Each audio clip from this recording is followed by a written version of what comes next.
Hello everyone, I am Tacet, and today I'm going to be going over the new faction add to Gems of War of the Depths of Sin, which is obviously associated to the kingdom of Sin and Maraji. This is actually somewhat interesting in that Sin and Maraji, after a year and a half, is no longer the kingdom that has the least amount of troops. Unfortunately, it does not get to become a 10-star from this, but it does have 18 troops, which is now more than Zoom, which were the two last kingdoms ever added to the game. It'd be cool if we ever get them, but of course factions are the new function that basically do that. But yeah, it's no longer the lowest, so great to see that. As far as the Depths of Sin is concerned, it ended up coming in with a few interesting options, particularly the fact that this is actually probably one of the easier factions to do in the entire game, mostly because of what the troops actually have. So if we go over to Depths of Sin over here, you'll notice we actually have a pretty interesting boost ratio off of the legend, which makes this delve rather easy. It deals damage to an enemy, and then it's boosted by their attack at a 1-to-1 boost ratio. This will obviously benefit you way more than it will benefit the enemy, as generally speaking, whenever you're doing a delve battle, the enemy will have substantially more damage than you whenever you're finally getting around to your peer faction teams. So it's going to be able to do a pretty hefty amount of damage to them, since it will upscale to whatever their attack is. And if you can just get a few pokes, use at least 2 of him, and just kind of focus them down, it should be one of the easier peer factions in the game. Maybe not the absolute easiest, but definitely pretty high up there for easiness. He also gains 10 souls every single cast, and has a weird glitch where he gains souls whenever anything gets taken from the board, pretty much, from either side. They're probably going to be fixing that to what it actually says soon. But yeah, it is a little bit broken right now. He gains a lot of souls. Not so much that you would use him for soul farming, but so much that if you put him on your team, you're pretty much hitting like max capacity every single time. Other than that, most of the other troops are rather average from this place, though do bring in some kind of interesting mechanics. Like this thing that has a gem spawn will still be able to do a quarter of mana accumulation, which isn't that bad. Because you do have the potential chance of hitting an extra turn, which is the main thing that kind of stabilizes that out. The Inferno Machine, not really as needed for when you're doing it within the faction, but does create some skulls or Doom Skulls. This could potentially have a little bit of a potential outside of the actual faction, and add with Fairish Ra, it can get quite a bit of a boost ratio, since every 10 souls will end up being one whole additional skull. This isn't really going to be broken enough to really bother justifying in most situations, but if you can kind of fit it into a soul farming team, you can actually get quite a bit of skulls onto the board whenever you're doing like a soul farming kind of skull team. I don't think there's too much that really combines into that, but it could have a little bit of potential into the future. He also has a backup summon, but for the pure faction, it's not really as needed. And then the Ironjaw is pretty much your standard tank that you get for a faction. Nothing really too special, just the fact that it has 50% score reduction into gaining durability. It does have an interesting aspect in that it gets to deny out the skulls, though, which makes it less likely that you'll end up getting hit, so that you can basically go and focus more so on your casting, which is better because your casting is way, way better than the enemy's cast will be, as far as the boost ratio will be able to assist with. As far as the weapon that ended up coming in through this faction, and then we'll get over to teams. We have ourselves this thing over here. If you go over to shop, you could end up getting it off of tier 4, of course, and ends up pulling the enemy and as well as yourself to the front, and then it creates a bunch of skulls, and even more so if you have the higher life. This should only ever be used if you have the higher life, and then it'll end up creating 14 skulls, which for a hero weapon is a pretty hefty amount of skulls. Unfortunately, there isn't really going to be too many instances where you'd bother doing this compared to other options, especially since it will have a little bit of a limitation as far as what you'll be able to really use it with. You'll basically have to basically you'll need like a double skull spam with your hero, and then one other option to really make this work, and then have mana accumulation. I feel like the best way to do this would probably be, if you're going to bother trying to get this to work, use purple mana accumulation to fill into this and another purple skull spammer, maybe Wild Queen or whatever else you want to use, and try synergizing it that way. But overall, I do not feel like this weapon's going to be particularly meta, but if nothing else, it does have potential for directly killing out something, so who knows. It's almost like a, it's kind of like a rope dart if you don't have rope dart, but it puts your hero at risk, but you can basically kill out like a single target that you want to, and basically have the skull spam immediately. It's not as effective as rope dart, I wouldn't say, but it's probably the weapon that it reminds me the most of, just without the guarantee extra turn, and with the liability of you needing to have higher life, which I feel like overall is the main thing that makes this not worth it in most situations, because you specifically need to have that higher life. If you don't, then this weapon is just basically a worthless cast, and if your hero is starting to take damage, then, you know, it won't be able to do anything. But overall, it's an okay weapon. I definitely would say get this weapon, as it might have some viability. But as it currently stands, I do not feel like it'll be used for much, and if it is used for anything, it's going to be used for PvP and maybe ever so occasionally in Guild Wars if you happen to have the stat advantage. But very, very rarely is it actually going to be coming into play. And if it does, probably Purple Guild War if you're going to go and use it for a Guild War kind of situation. Anyways, as far as teams, there are several teams that we can end up using throughout the entirety of those. Of course, all below as well. As far as our first team here, we have ourselves something just very nice, quick, simple, cheap to go and kill out the beginning battles. Mountain Crusher double Gargoyle into Leprechaun, standard double mana accumulation with really cheap Gargoyles. Gargoyles you get from throwing shards at the Hall of Guardians, if you don't already have those. You can get a couple of copies of those and start poking them down. Ends up working out pretty well up to 100.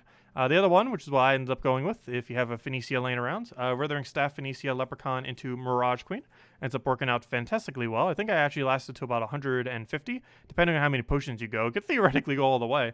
Phoenicia, pretty powerful. You get pretty much as an instant full AoE, double the damage because you have Red Storm off of your hero class, and then you just cycle that twice and just win. And in many battles, particularly up to 100, you should be able to one-shot the entire battle. But if you want to use it a little bit further, you can just simply double shot it and go by that with a really, really massive AoE that she has. Of course, the main benefit being that she gets to do double when you have the Red Storm, and you can pretty easily put a Red Storm off of something like any hero class that has it.